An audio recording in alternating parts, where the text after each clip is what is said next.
Vale, ya está. Perdonad. Empezamos. Ujú. Pues bienvenidos todos a esta nueva edición del Journal Club, que es la primera de este año. Y este año, pues la verdad es que está siendo muy interesante, ¿no? Porque estamos teniendo, pues, temas un poquito más novedosos, ¿no? Diferentes. Y estoy muy contento de presentar a Michal Jasinski, que nos conocemos ya de hace unos años y él mismo propuso este tema, que creo que es el tema un poco también de tu tesis doctoral, ¿no? Ahora nos Mm. explicarás mejor. Misales, bueno, leyendo tu bio me he enterado de algunos intereses muy interesantes, ¿no? Que eres una persona muy polifacética, pero básicamente pues es psicoterapeuta, psicólogo, experto en cine también, filólogo, eres profesor invitado en la Universidad SVPS en Polonia y en la Universidad de Barcelona en España. Tiene consulta privada en Barcelona donde se especializa en psicoterapias constructivistas con un enfoque principal en la terapia de coherencia.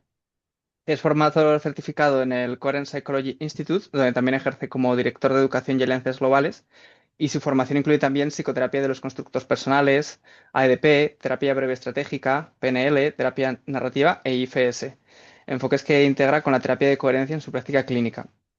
Además, es miembro del grupo de expertos de la Sociedad Psicodélica Polaca y trabaja como especialista en integración psicodélica en la Asociación Hermanosis en España. Y trabaja además en inglés, en español, polaco y sueco. Tienes un muy buen currículum, así que encantados de escucharte, Misal, todo tuyo. Gracias, muchas gracias, Oscar. Y otra vez, hola a todas, todes y todos. Y bueno, me alegro que podamos hablar de la reconsolidación de la memoria hoy. Ah, bueno, creo que la presentación será más o menos media horita, más o menos, y luego tendremos tiempo para hablar. Y bueno, gracias Oscar por esta presentación. No tengo que añadir nada más. Estoy aquí en Barcelona en mi consulta y bueno, me alegro mucho siempre ver a gente de todo el mundo y de todos los continentes, como aquí mi amigo Martín conectándose de Córdoba, Argentina. Bueno, pues vamos a empezar. Os voy a poner la presentación aquí. Bueno, creo que se puede ver. Y a ver, y me voy a hacer esto. Ok, ok, bueno, pues sí. Bueno, Oscar incluso en la invitación, en la descripción del evento, escribió que es un tema interesante y controvertido. Así que, bueno, a ver si van a aparecer algunas controversias. Puede ser. Vamos a ver. Entonces, os voy a hablar de cómo podemos ver y cómo podemos trabajar en todas las etapas de la experiencia psicodélica, con nuestros pacientes, con participantes de estudios de la eficacia de varias sustancias. Así que vamos a mirar qué directrices, qué pistas nos puede dar este gran descubrimiento de la reconsolidación de la memoria. eh, bueno, ya sabemos mucho en cuanto a la psicoterapia y a ver cómo lo podemos aplicar en la experiencia psicodélica. Bueno, empezando, vamos a citar a alguien que conocéis muy bien, Marc Aichelin, que propone que deberíamos tratar la experiencia psicodélica como proceso, no como un evento aislado, sino más bien como un proceso que debería, para también aumentar la posibilidad de efectos positivos y minimizar la posibilidad de efectos adversos, pues debería incluir una buena preparación. Luego viene la sesión en sí o la ceremonia en ciertos contextos. Luego la integración, que también podría tomar varias sesiones o horas. Y a veces esta integración podría transformarse en un proceso psicoterapéutico. También me acuerdo que en alguna de las ponencias más recientes, Marc Aishala proponía que lo ideal sería tener la sesión o ceremonia psicodélica de alguna manera envuelta o tenerla dentro de un proceso más amplio de crecimiento personal, por ejemplo, a través de psicoterapia. Eh, una definición de la integración psicodélica que me gusta, no solamente porque la escribieron, la formularon mis amigos de la Sociedad Psicodélica Polaca, Jakub Greń y Michał Lasocik, sino también porque es una definición realmente integradora de la integración psicodélica y la podemos usar durante esta presentación también. Así que estos dos científicos polacos pues escribieron que por integración de la experiencia psicodélica en el contexto de la práctica terapéutica o clínica, entendemos cualquier intento consciente de facilitar el procesamiento del contenido y o las consecuencias de la experiencia psicodélica con el fin de traducir sus resultados esenciales a la vida cotidiana. Así que aquí tenemos, bueno, unas pistas y vamos a ver qué nos dice la reconciliación de la memoria en cuanto a esto. Pero primero miremos tres preguntas importantes que aparecen en el libro de Marc Aishala, el libro que varias conocéis. Marc hace estas tres preguntas. ¿Por qué los cambios positivos logrados a través de experiencias psicodélicas suelen ser temporales? A menudo, podemos añadir. ¿Qué experiencias psicodélicas son realmente terapéuticas? ¿Y por qué algunas experiencias son más terapéuticas que otras? Pues Mark no encuentra una respuesta, unas respuestas claras a estas preguntas tan importantes. Hay obviamente varias hipótesis proporcionadas por ejemplo, por varios modelos psicoterapéuticos, etcétera.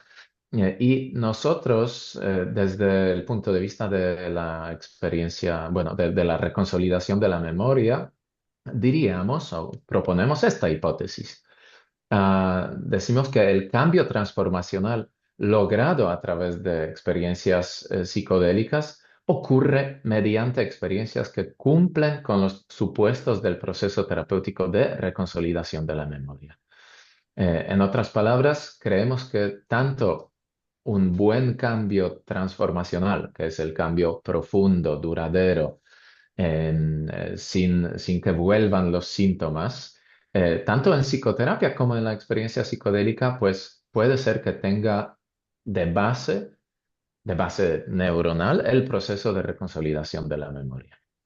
Y bueno, como algunos y algunas ya sabéis, hay algunos artículos científicos en los últimos años que mencionan el posible papel de la reconsolidación de la memoria en el cambio transformacional logrado a través de la experiencia psicodélica. Hay una revisión interesante del año, bueno, quería decir del año pasado, pero ya estamos en el 26, así que del año 2024. Y luego, en cuanto a la investigación en varias sustancias, pues MDMA, el brebaje ayahuasca o ketamina, pues hay algunos autores que ponen esta hipótesis, proponen esta hipótesis también, que a lo mejor en estas situaciones donde sí que hubo un cambio transformador, profundo, duradero, sin la vuelta de síntomas, pues ahí se cumplieron los supuestos de la reconsolidación de la memoria y este proceso ocurrió. Pues bueno, a ver qué realmente es este proceso.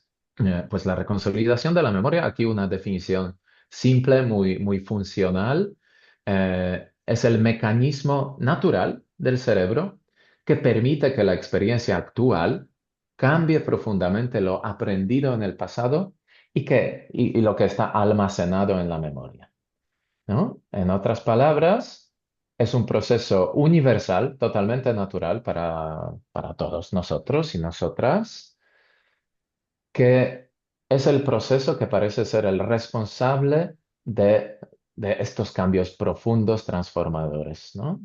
que queremos conseguir, conquistar en nuestros procesos psicoterapéuticos con las pacientes, bueno, en las experiencias psicodélicas, en general, en la vida, ¿no? Queremos conseguir estos cambios que se caracterizan por estos tres indicadores.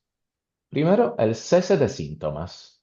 O sea, los síntomas que resultan de un cierto esquema, un esquema emocional, un aprendizaje, pues desaparecen, cesan, ¿no? No hay una lucha contra estos síntomas porque los síntomas ya no están. Ahora vamos a dar algún ejemplo. Luego, el segundo indicador, observado tanto por los neurocientíficos como por las psicoterapeutas, es que el esquema emocional que estaba de alguna manera produciendo estos síntomas, pues ya no se activa porque ya no está. Ha sido totalmente transformado. Entonces, el mismo esquema y las reacciones asociadas al esquema, como por ejemplo el miedo, que se puede medir en la activación de amígdala, pues ya no está, ya no ocurre. Y el tercer indicador observado tanto por los neurocientíficos como por los psicoterapeutas, pues que la permanencia de este cambio no requiere ningún esfuerzo. O sea, no tenemos que ya luchar con los síntomas porque estos síntomas simplemente no están. Eh, el otro tipo de cambio que observamos también en psicoterapia, y no es necesariamente el cambio que queremos observar, es el cambio ah, gradual donde tenemos que contrarrestar los síntomas, ¿no? De alguna manera usar algunas herramientas para luchar contra el síntoma, ¿no? Es un cambio cuantitativo, pero no es un cambio profundo y duradero. Es como cuando una persona dice, ahora, después de esta terapia, tengo herramientas para lidiar con mi ansiedad. Bueno, ok, tienes herramientas, pero la ansiedad sigue estando ahí. Entonces, el síntoma está, el esquema emocional está y tienes que hacer algo para no tenerlo. Y aquí os voy a mostrar un paciente mío agorafóbico, que era agorafóbico, tenía una agorafobia durante más de 20 años antes de venir a terapia, lidiaba con la agorafobia durante muchos años y tenía síntomas muy serios. Y este señor, que obviamente me permitió enseñar esta foto, sí que consiguió un cambio transformacional. Aquí está de vacaciones en Indonesia, en esta plataforma, en un árbol, delante tiene un valle enorme, después hay un volcán y aquí no hay, como podéis ver, no hay síntomas de agorafobia, ¿no? Este es un buen ejemplo de un cambio transformacional. Y a ver, ¿qué cambiamos?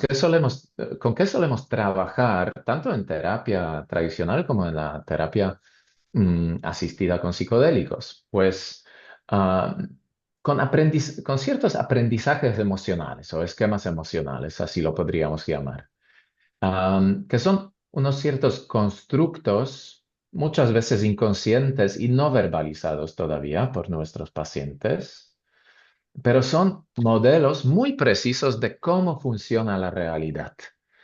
Modelos que creamos basándonos en nuestras experiencias y que en práctica significan que nuestro pasado sigue activo en el presente, ¿no? Modelos, aprendizajes como, por ejemplo, bueno, tengo que ser perfecto porque solamente entonces voy a ser querido, o solamente si estoy en depresión voy a recibir atención y amor, eh, etcétera, etcétera, ¿no?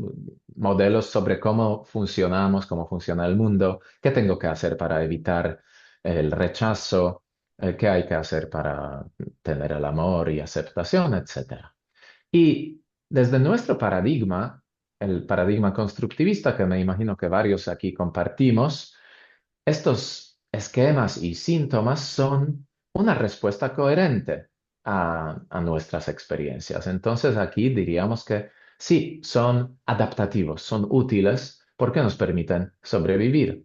Y este esquema bueno, luego condiciona nuestro trabajo, ¿no? Sin interpretación, sin contrarrestar el síntoma, intentando entrar en el sistema de constructos personales del paciente y trabajar desde ahí. Lo que también propone Mark Aishala en su libro, que también se basa en el paradigma constructivista. Y obviamente aquí diríamos que el cambio del constructo pues causa el cese de síntomas, ¿no?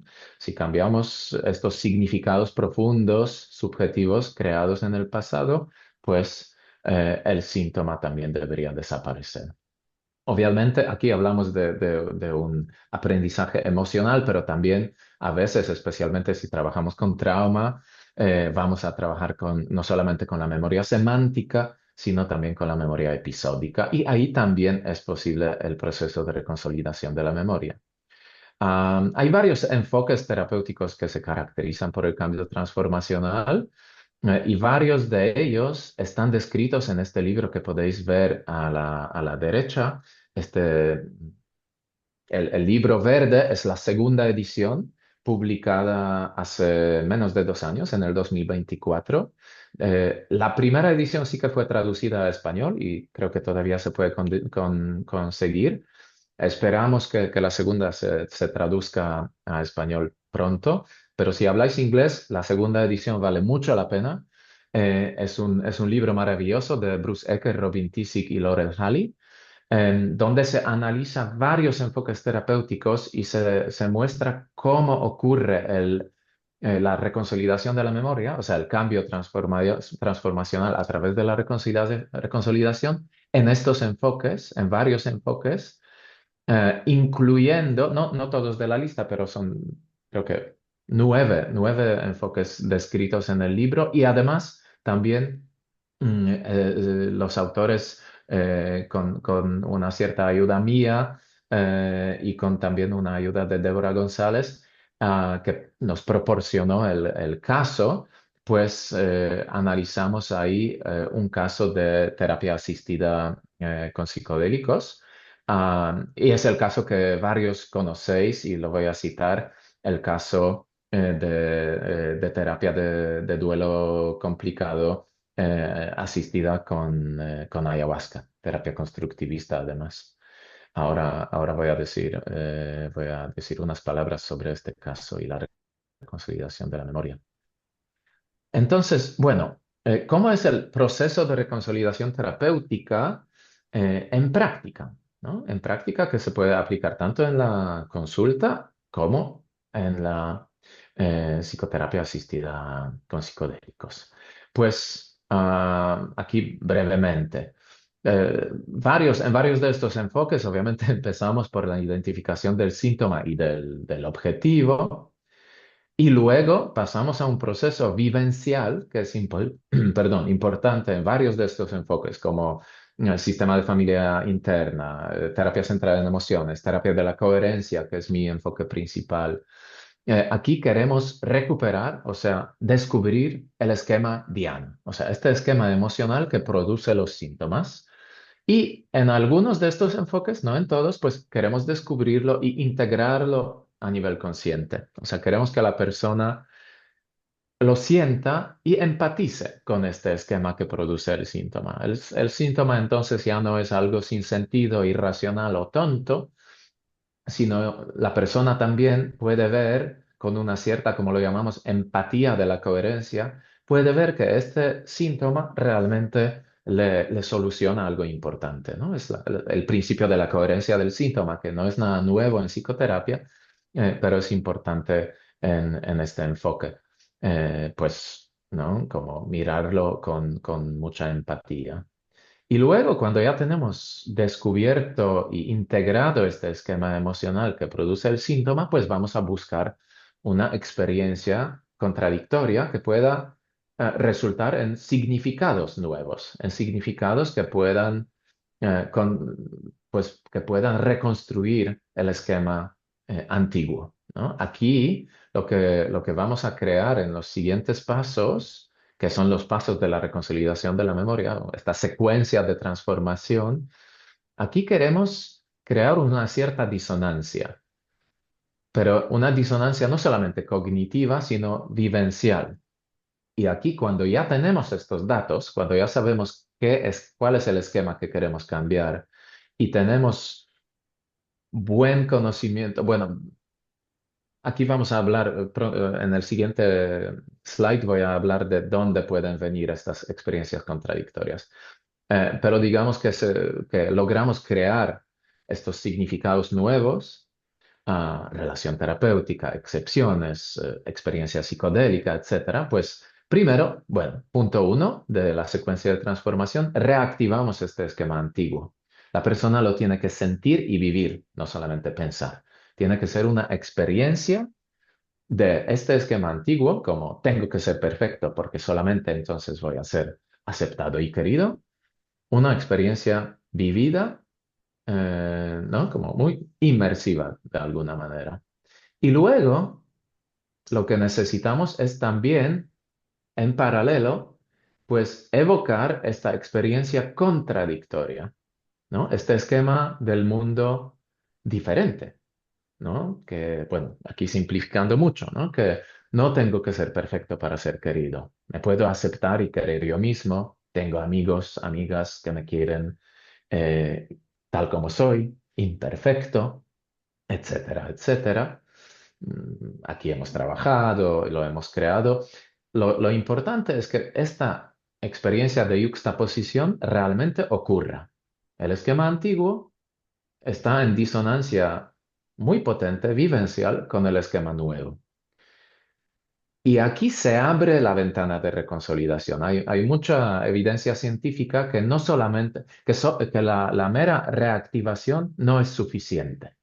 No basta con reactivar el esquema. Aquí no habrá una deconsolidación, aunque hubo este tipo de errores científicos que se decía esto al principio de la investigación sobre la reconsolidación de la memoria, pero luego se pudo corregir esto y vimos y se pudo ver en varias investigaciones que necesitamos esta primera yuxtaposición de lo antiguo con lo nuevo y aquí se nos abre la ventana de la reconsolidación y sigue abierta durante unas 5 horas.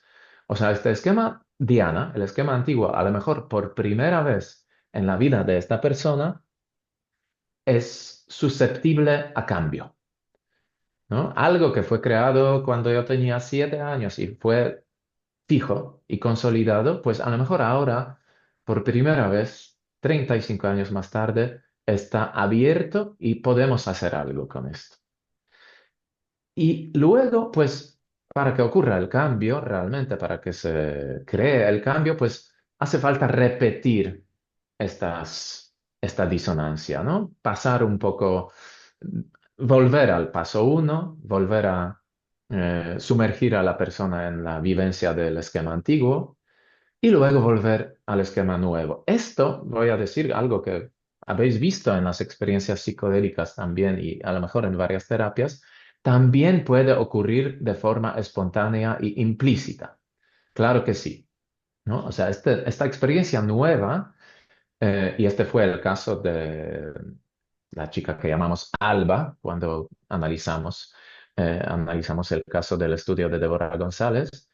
Este fue el caso de Alba, que ahora lo vamos a mencionar, pero digamos que la probabilidad de éxito es más grande cuando el esquema antiguo está consciente, la persona está consciente del esquema antiguo y vamos a hacer esta disonancia de una forma muy, muy consciente, muy vivencial, claro que sí, pero muy consciente, ¿no?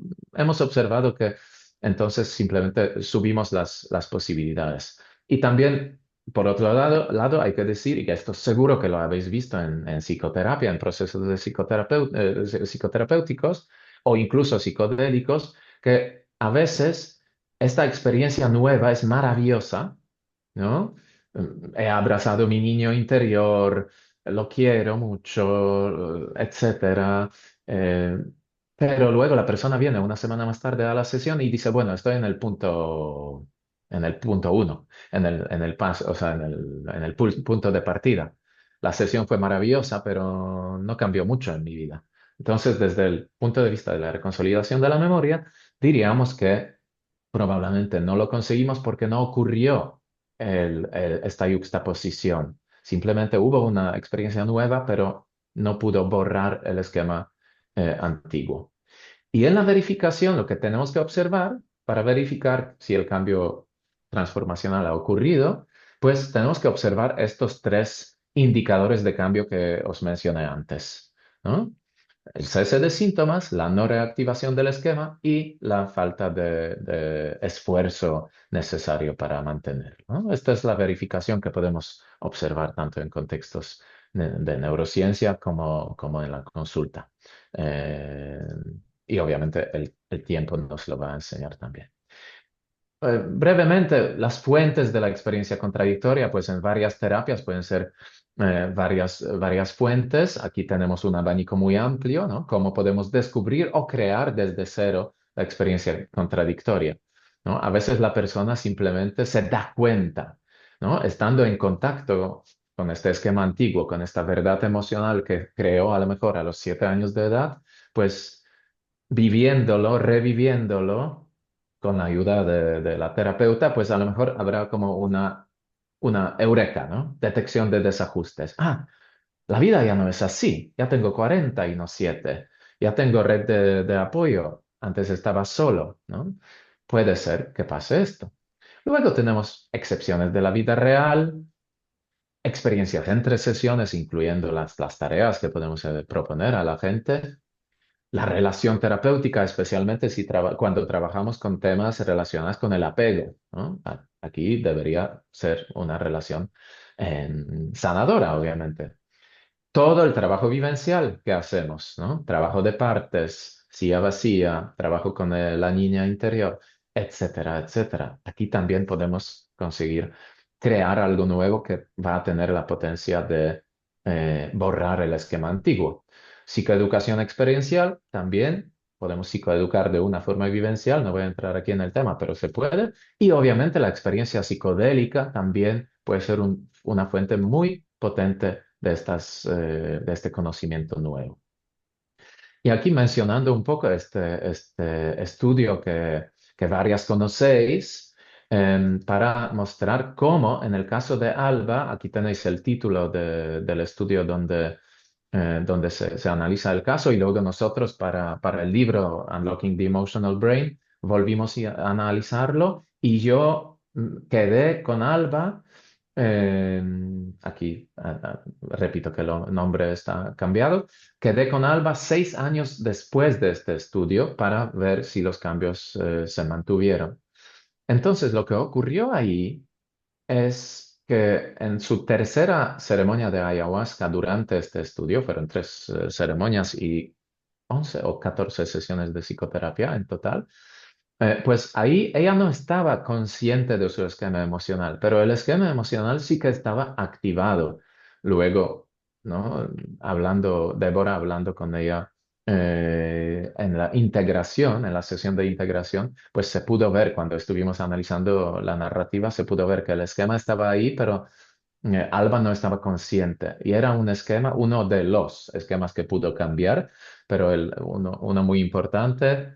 Aquí se trataba de un duelo complicado después de llegar a saber que su madre se suicidó cuando ella era niña, cuando tenía 4 años, si me acuerdo bien.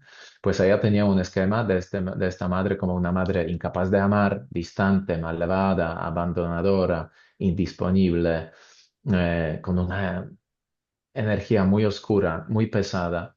Eh, y Alba, cuando se enteró la verdad, pues, porque no la sabía antes, pues se sentía incapaz y resignada en cuanto a su propio futuro.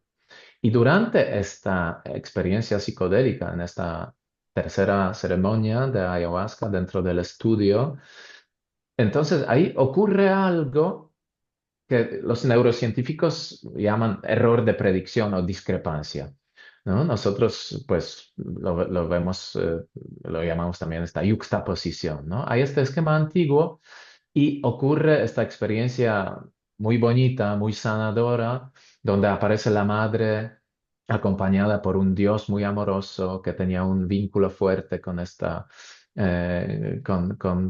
madre Y ahí Alba siente el amor genuino y una verdadera preocupación de su madre por ella misma.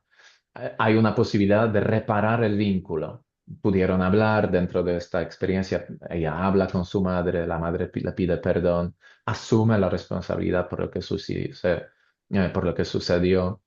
Alba se siente como si estuviera en coma, o sea, se pone como en el rol de la madre que estaba en coma después de que saltó desde el balcón.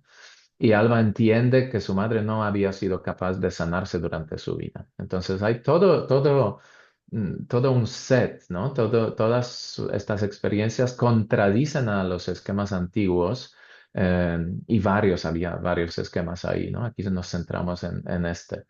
Y la experiencia es tan fuerte que básicamente hay un desajuste automático, ¿no? Esto se repite, es una experiencia larga, obviamente, y Alba desaprende este esquema antiguo. Y luego, 6 años más tarde, cuando yo hablé con ella para ver si los cambios se mantuvieron, pues sí, se mantuvieron aquí unas citas de su proceso.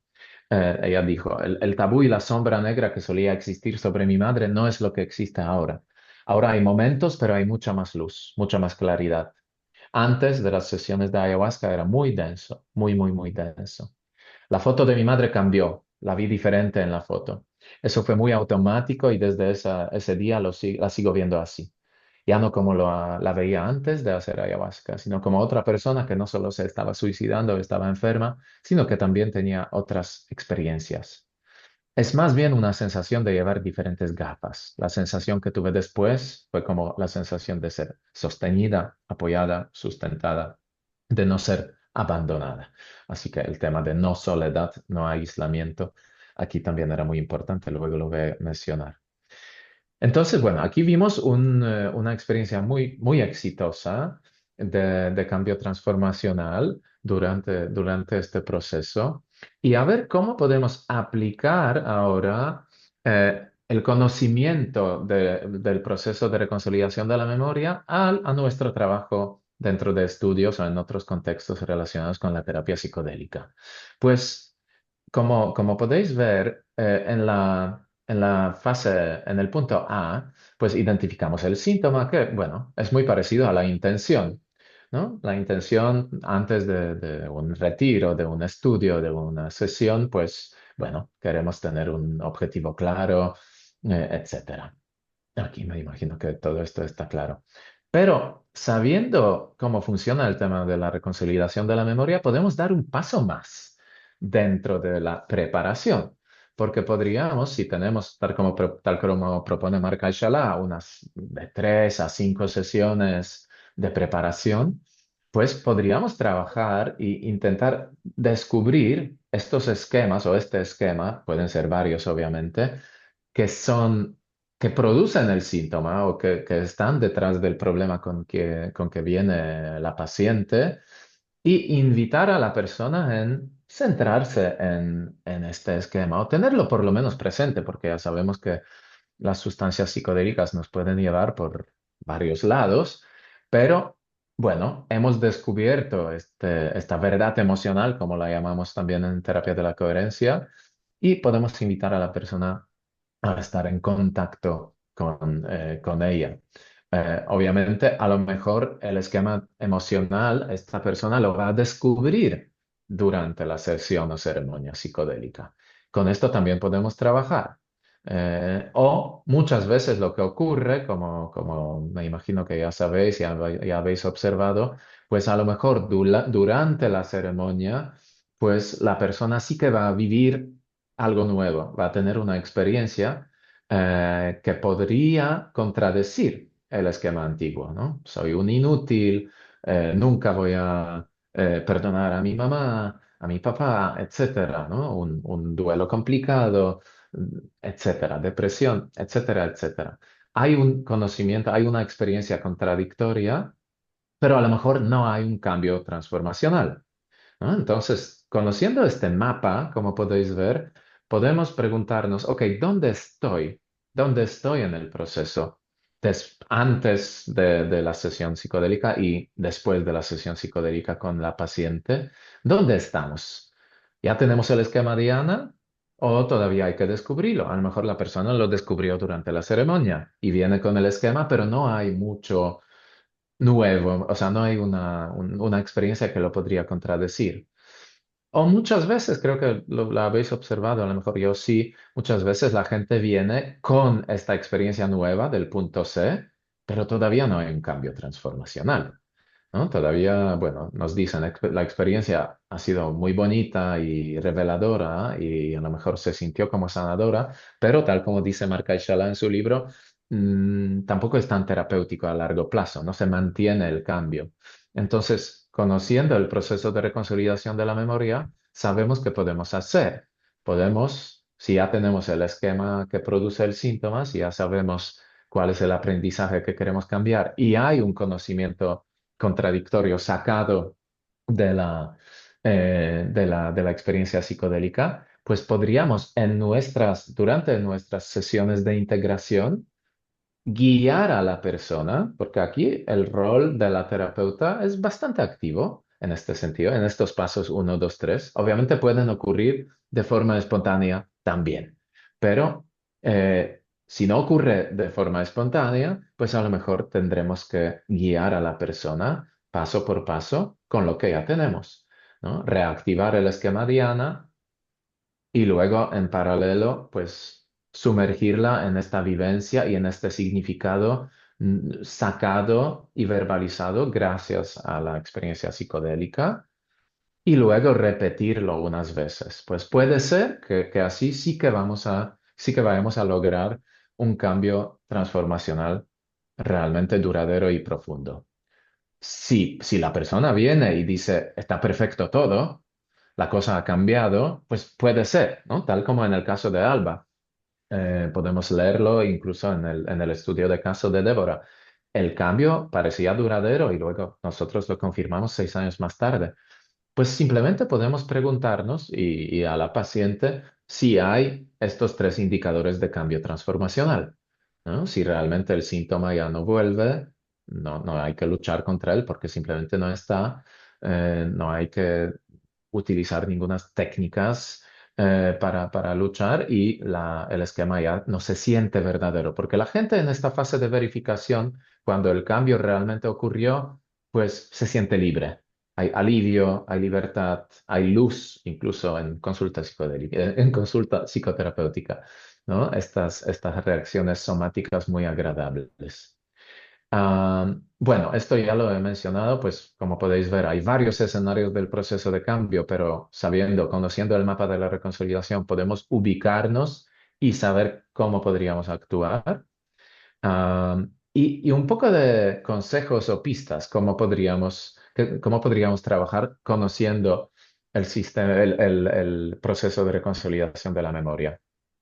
Bueno, esto ya lo he dicho, que dentro de la intención podemos también intentar descubrir los esquemas emocionales implícitos. Puede haber muchos patrones emocionales, esto es bastante obvio. Y aquí lo interesante, creo yo, que en esta etapa de descubrimiento de esquemas, si estamos dentro de la preparación y tenemos unas sesiones a lo mejor en este escenario perfecto, pues también podemos trabajar con cosas que pueden interferir con la experiencia, ¿no? ¿Qué, qué- ¿Por qué la persona tiene tantos problemas de confianza? Dificultad de pedir ayuda, dificultad en cuanto a soltar el control, un crítico interior muy fuerte, o nos damos cuenta que la persona está con una tendencia de bypassing espiritual. Todo esto podemos profundizarlo y preparar a la persona. Ella se puede preparar mejor porque va a lo mejor poder disolver estos constructos relacionados con la necesidad de control, como gente que viene de familias con violencia, etcétera, alcohólicas, disfuncionales de varias maneras. La falta de confianza, ¿no? El mundo, otro constructo. El mundo es un lugar peligroso. Bueno, si el mundo es un lugar peligroso, entonces obviamente el tema de soltar el control en una sesión psicodélica puede ser bastante complicado. Y luego podemos ayudar a la persona a crear un sentido anclado de seguridad, ¿no? Como dice el paradigma holotrópico, valores, motivaciones, guías, el grupo, la relación terapéutica, bueno, esto es psicoterapia en general. Pues aquí ya estas cosas ya pueden ser experiencias contradictorias al miedo. Entonces podemos anclarlo, ¿no? Casi como un lugar seguro, pero como podéis ver, de más maneras, ¿no? La relación terapéutica sana, correctiva también puede ser un lugar seguro, como dice, por ejemplo, Diana Fosha, la creadora del enfoque AEDP, terapia acelerada vivencial psicodinámica. Bueno, también para la gente este conocimiento les puede ayudar si hacen algo por su cuenta, si se preparan por su cuenta, también puede ser muy útil. Y obviamente también se podría trabajar en el contexto grupal, ¿no? Porque tenemos el grupo, que puede ser la fuente de conocimiento contradictorio. Luego, durante la sesión o ceremonia, pues ya sabéis, nos podemos enfocar en lo que se descubrió durante la preparación, podemos invitar a la persona que ponga su atención ahí, si le es posible. Podemos ver también la experiencia mística como una experiencia extremadamente poderosa también que produce estos cambios a través de la reconciliación de la memoria, ¿no? Porque muchas veces estas experiencias pues contradicen nuestra visión del mundo, relaciones, el concepto del yo en el buen sentido. Am, Esto, lo que acabo de mencionar, desde la terapia EDP se dice que tanto como la terapeuta puede ser la verdadera otra, true other, pues también a lo mejor desde el punto de vista un poquito más animista, simbólico, pues la planta también puede ser la verdadera otra, ¿no? Creamos una relación con la planta. Y un tema que para mí es muy interesante, y este tema sí que sería controvertido, si el sanador interior siempre es suficiente, ¿no? El tema del grado de nuestra intervención, y con varias de vosotros lo hablé en varias ocasiones, ¿no? Nuestro grado de intervención en momentos difíciles durante la sesión o la ceremonia, ¿no? Este riesgo de que si no hacemos absolutamente nada, o intervenimos solamente cuando la cosa va muy, muy mal, pues hay, ¿no? Desde este enfoque que propone Diana Fosha, que dice que el trauma son emociones no deseadas y abrumadoras frente a la impotencia y o la soledad.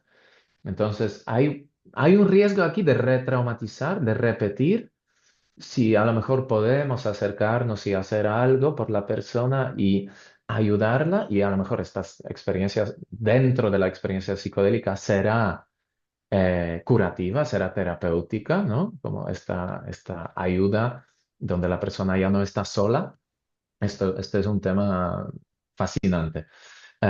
Y también podríamos aplicar este conocimiento de la reconciliación de la memoria en la terapia psicolítica, obviamente.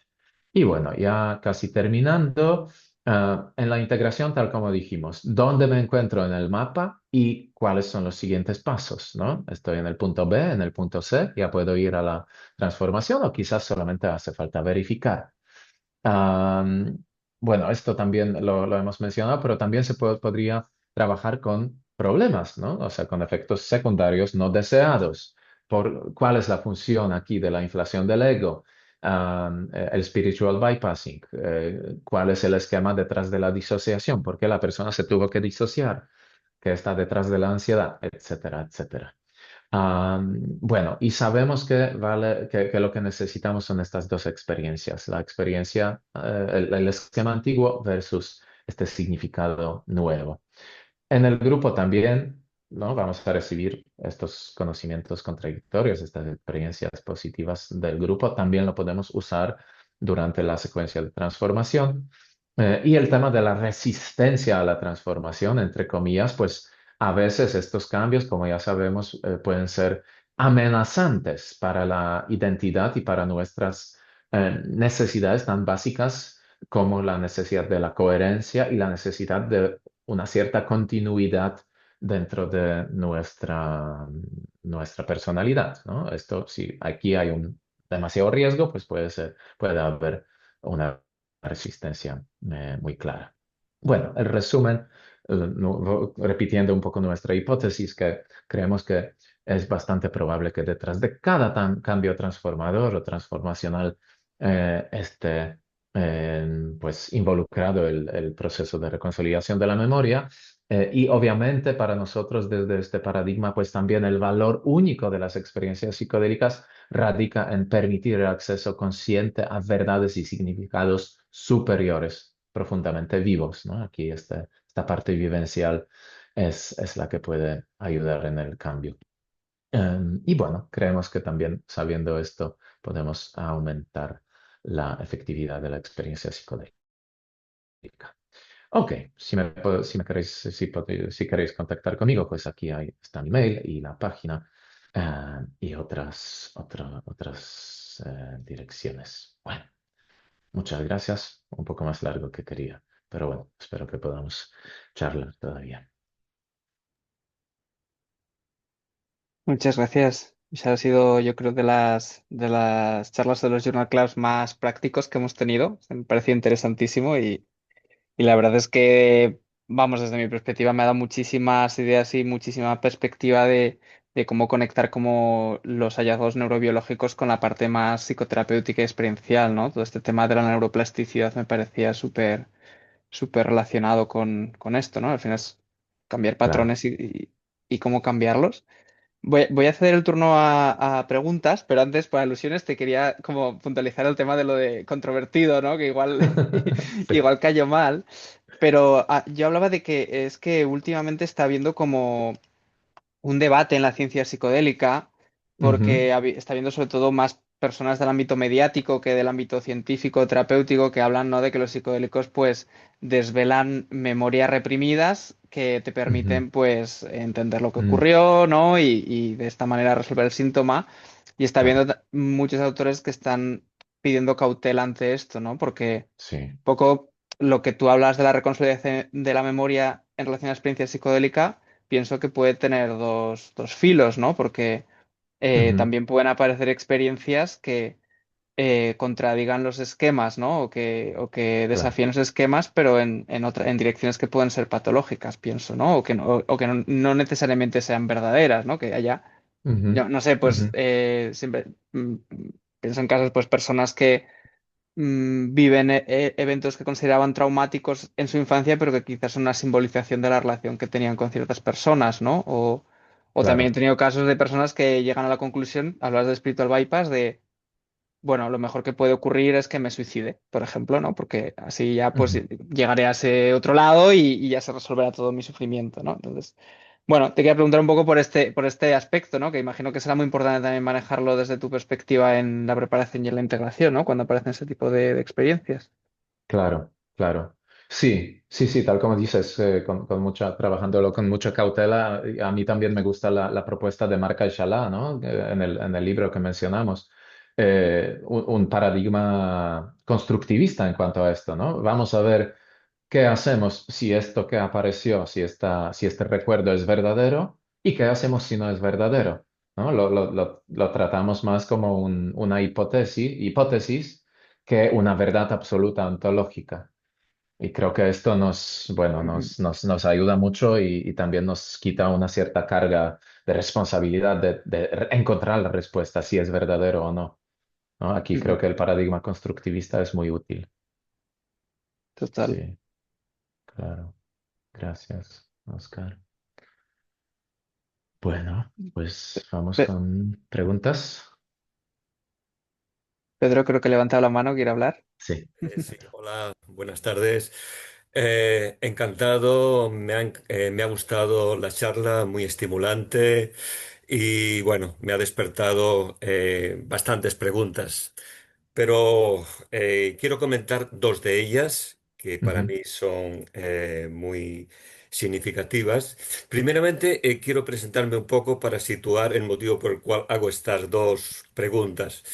Yo soy psicólogo clínico y trabajo en el campo de la psicoterapia, en un enfoque psicocorporal y lo complemento con las plantas medicinales, concretamente con la ayahuasca, ¿no? ujú, Entonces hago un trabajo pre, durante y post.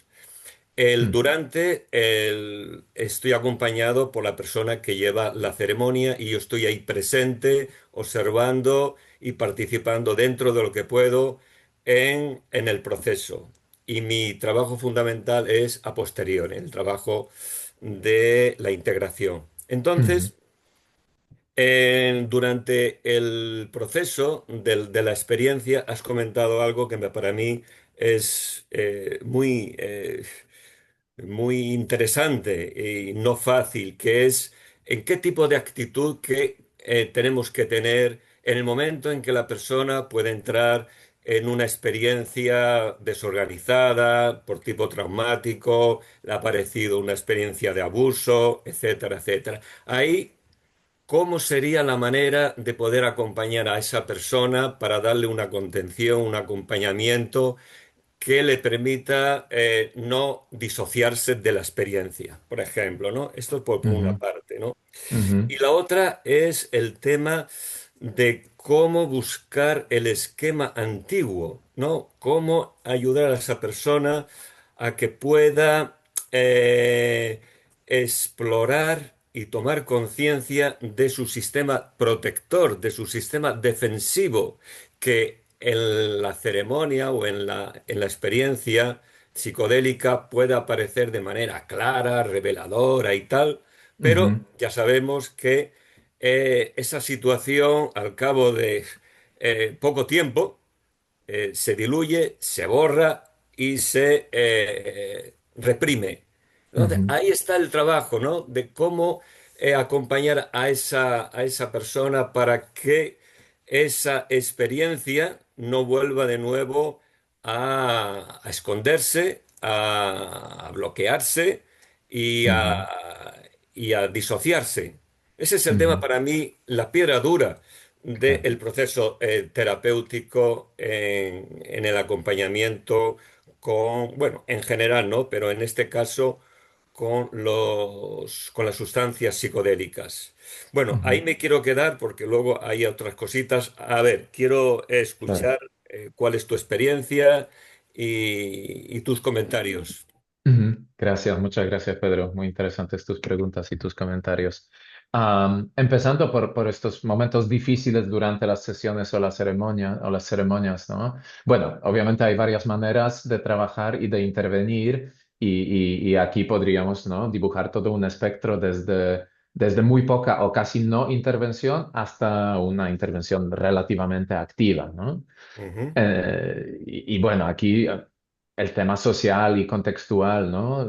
Las tribus versus cómo lo hacemos nosotros en psicoterapia, etcétera, etcétera. Pero diría yo que lo que nos dice también bueno, todo el campo de la neurobiología afectiva y del trauma, etcétera, pues que lo más básico aquí sería esto, lo que Diana Fosha llama undoing aloneness, ¿no? Como esto de deshacer la soledad.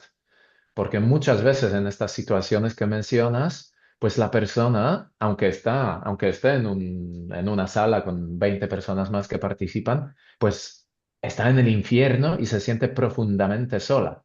Sí. Y aparte de eso, impotente, ¿no? No, Ujú. no puedo hacer nada, estoy solo y no puedo hacer nada. Entonces, desde esta perspectiva, pues esto de deshacer esta soledad podría ser clave, ¿no? Ahí, bueno, obviamente el tema, ¿cuánto hacemos? Nos acercamos, nos sentamos al lado, le hablamos, le preguntamos si quiere agua o más, ¿no? Le preguntamos si quiere que le agarremos la mano, etcétera, etcétera, ¿no? Sí, Bueno, aquí obviamente hay todo un mundo de la intervención en cuanto al tacto, etcétera, ¿no? Pero yo partiría desde esta premisa, ¿no? De deshacer la soledad y si hace falta, pues en cuanto a esto de sentirse impotente, ¿no? Aislado, etcétera, ahí también,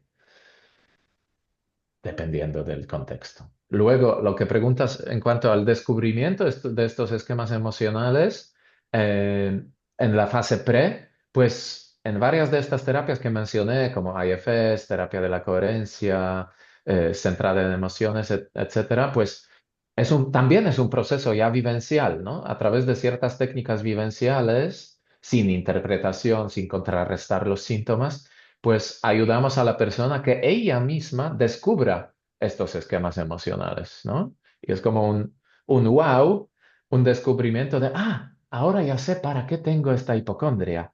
Hipocondría, ¿cómo me protege mi hipocondría, ¿no? Ujú. Pienso en un paciente que en la sexta sesión dijo, ahora sé por qué, ¿no? ¿Para qué? Incluso, ¿no? Los constructivistas nos interesa más la pregunta ¿para qué? Que ¿por qué? Entonces, bueno, esto se descubre y se integra en el nivel consciente. Y luego la última cosa, ¿cómo mantener este cambio? Bueno, si realmente ha ocurrido la reconciliación, ¿no? Entonces el cambio debería mantenerse de una forma automática. Pero si no, pues ahí tenemos que trabajar más posiblemente, ¿no? Ver si hay alguna resistencia a transformación, porque si ya tenemos el esquema Diana descubierto y el significado nuevo, bien trabajado, bien definido, incluso vivido, ¿por qué todavía no ocurre el cambio? Eso es. Ahí, Exacto. ahí, ahí, Es- ahí. sí, ¿no? Si esta secuencia de transformación está bien hecha, pues lo vemos en la consulta incluso, ¿no? O lo vemos después de una ceremonia exitosa. En la consulta incluso tenemos, ¿no? Sesiones grabadas donde se ve que la persona está como con el alivio y el esquema antiguo ya no parece verdadero, ¿no? Esto ya es antiguo, ya no es mío, ¿no? La persona se ríe incluso. Es una operación bastante minuciosa, pero bueno, dura 15 minutos, ¿no? Esta secuencia de transformación. Si no estamos ahí, pues bueno, habrá que ver. En el libro este Unlocking the Emotional Brain hay muchos casos, hay creo que 24 o 26 casos en total descritos, así que os lo recomiendo mucho, ¿no? Tanto de terapia de la coherencia, que son varios casos, como de otras terapias. Muy bien. Bueno, Gracias, pues Pedro. gracias por tus comentarios. Muchas gracias. Y lástima, porque es un tema para poder continuar compartiendo, ya Claro, que son experiencias que lamentablemente no tenemos un entorno lo suficientemente de acompañamiento para poder compartir estos aspectos tan claro. delicados, tan sutiles y tan complejos. Claro, Así que estoy de gracias. acuerdo. Gracias, Pedro. Oscar, no sé cómo vamos de tiempo. Bueno, son las 9 ya, pero yo creo que igual si a mí me parece muy interesante, si alguien tiene alguna pregunta más, igual podemos hacer una última pregunta, o si alguien tiene alguna pregunta muy interesante, pues que levante ahora la mano y así tenemos un poco una perspectiva.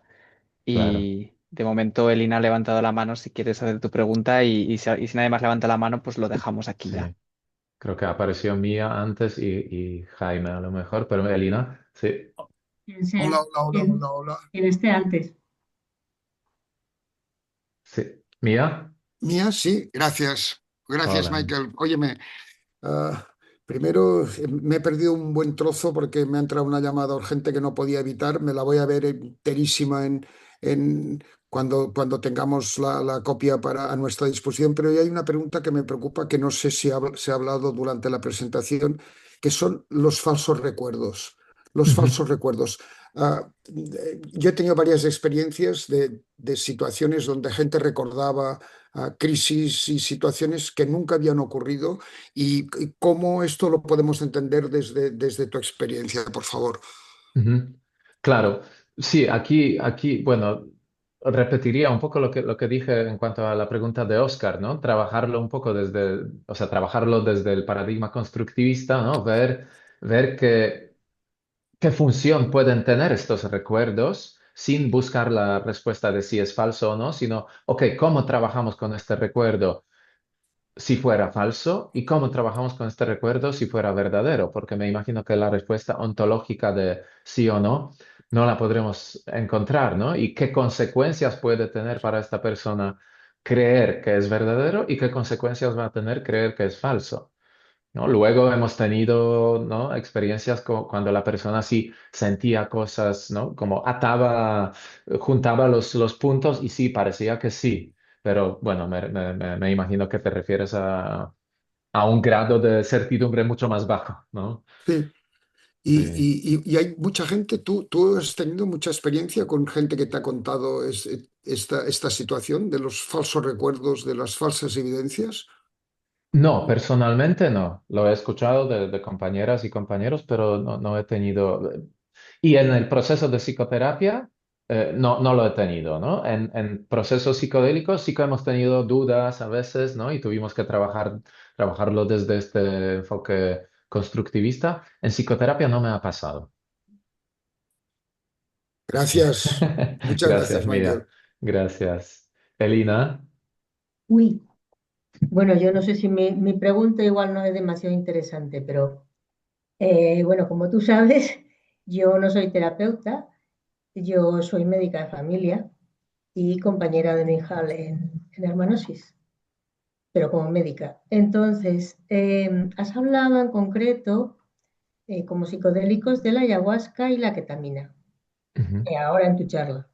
Ujú. Sí, sí, como, ¿no? que se hizo investigación, ¿no? sobre Ujú. estas sustancias y con MDMA también. Entonces, bueno, pues mi curiosidad es, por una parte, eh, aparte de estas dos, ¿qué otros psicodélicos consideras tú adecuados para este proceso?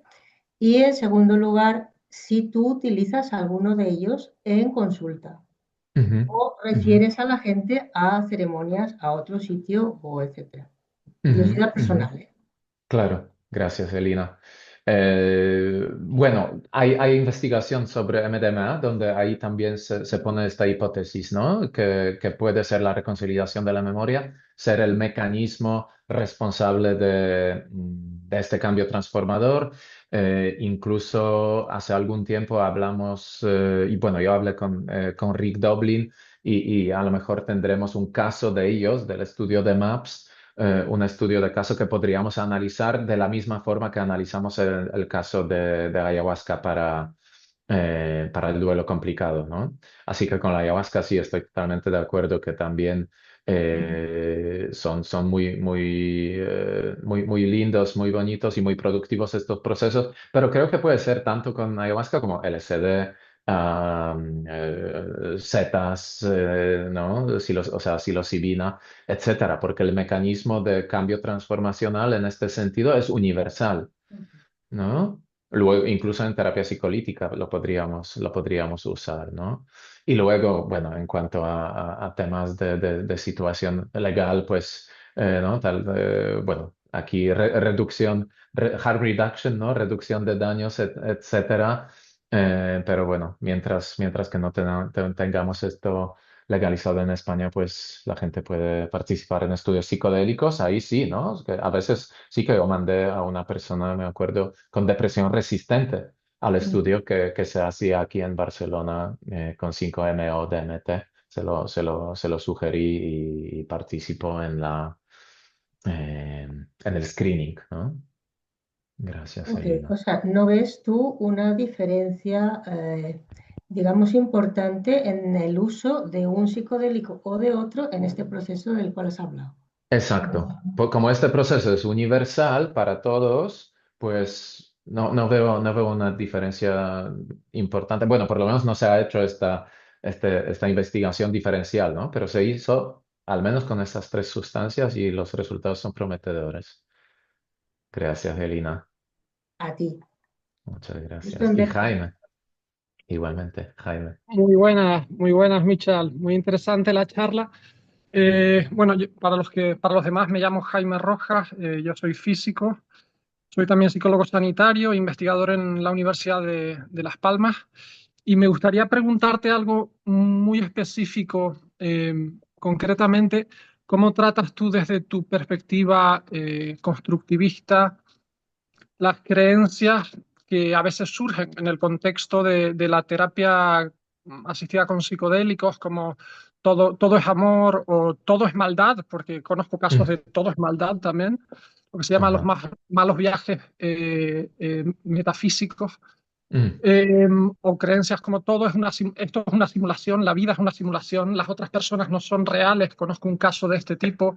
mm, El paciente terminó dándole una patada en la cabeza a otra persona para crear un error de predicción en la simulación y que acabara y poder ver a Dios. ujú, Eh, o, por ejemplo, eh, ¿qué otros son ya, habituales? No, no existe, el yo no existe, todo, el yo es una claro. ilusión, ¿no? Es decir, ¿en qué sentido crees tú que estas creencias metafísicas son parte del proceso terapéutico, dado que no necesariamente vienen a desconfirmar los aprendizajes emocionales específicos que generan los síntomas de las personas? Te lo pregunto porque hay algunos Ujú, autores y revisores en revista que nos han dicho que consideran que ese tipo de afirmaciones metafísicas median, que probablemente median ujú, los efectos terapéuticos de los psicodélicos. Gracias. ujú. Ok, gracias, gracias Jaime. Y me alegro de conocerte en persona. Hemos estado en contacto por escrito. Pues, bueno, me parece fascinante tu pregunta, como, y me viene también, ¿no? Un poco para añadir el tema de inflación del ego, ¿no? También como resultado de experiencias psicodélicas. Entonces, en todos estos casos que mencionaste, y la inflación del ego, y esto de la vida es una simulación, desde la perspectiva constructivista, a mí me interesaría mucho entrar al mundo de significados de la persona, del paciente, la paciente, y entender qué función tiene esto, ¿no? ¿Qué función adaptativa para esta persona tiene este constructo de todo es maldad, ¿no? ¿Cómo para esta persona esto es útil? Porque de alguna manera lo es. Y a lo mejor una hipótesis sería ¿no? que la persona ha cambiado el constructo X por constructo Y, es uno de estos, ¿no? que dijiste, y ahora quiere vivir según este constructo, según este esquema, pero luego viene lo importante. ¿Cómo funcionará esta persona en su vida cotidiana con este constructo? Posiblemente funcionará peor que antes, ¿no? O igual de mal, ¿no? Entonces aquí por eso el constructivismo no es relativismo, porque queremos ver cuál es el efecto en la vida cotidiana, en sus relaciones, ¿no? Etcétera. Entonces probablemente no estaríamos muy satisfechos con este cambio, pero tampoco vamos a ir en contra de él, bueno, al menos que haya amenaza, ¿no? Tal como dices, violencia, etcétera. Pero sí que vamos a querer entender, y estoy mirando a Inma, entender esta parte, ¿no? Hablando usando el lenguaje de IFS. ¿Qué, qué quiere esta parte? ¿Qué quiere conseguir, ¿no? ¿Cuál es su función? Y a lo mejor Porque ahí con empatía, sí, porque das por perdón. hecho que necesariamente cualquier cambio que haya en la persona, en constructos de alto nivel, respondería a algún tipo de funcionalidad. Es decir, que no sería, no tendría un componente aleatorio o bueno, o Ajá, vemos que en general la mayor parte de las personas suelen, no todas, pero buena parte, salen con el constructo de que todo es amor o todo es conexión, etcétera, ¿no? claro, claro. Bueno, no sé, siguiendo un poco a los grandes constructivistas como George Kelly, el creador de psicoterapia de constructos personales, diría que sí, ¿no? Que esta revisión del sistema, aunque tan rara, alguna función tendrá. ¿No? Que Ujú. puede ser objetivamente muy dañina para la persona y para su entorno, ¿no? Pero a ver cuál es su función, cómo, ¿no? De alguna manera tiene que ser útil, ¿no? ¿Por qué esta persona quiere funcionar así? ¿Para qué? ¿No? Pero bueno, Mm, ¿no? Es súper complejo el tema, sí, pero este sería mi enfoque, por lo menos, ¿no? vale. Muchas Sí. gracias, Michel. Muchas gracias, Jaime. Muy interesante tu pregunta. Bueno, Muy bien. Pues si nadie más tiene más que aportar, si queréis lo podemos dejar aquí. Ha sido súper interesante, Michelle, de verdad. A ver si muchas podemos seguir gracias. contando contigo quizás para para otros temas, porque creo que es un paradigma muy interesante para entender los psicodélicos y conectar las distintas teorías, ¿no? Y los distintos hallazgos científicos. O sea que muchas Claro, gracias por exponerlo de manera tan clara. claro, muchísimas gracias y bueno, espero que este marco de reconsolidación de la memoria os pueda servir dentro de vuestro trabajo independientemente del enfoque, porque esta es la idea también, ¿no? Muchísimas gracias por vuestras preguntas y actividad y Oscar por organizarlo. Gracias y por la invitación. Que vaya muy bien. Buenas noches. Muchas gracias, buenas noches.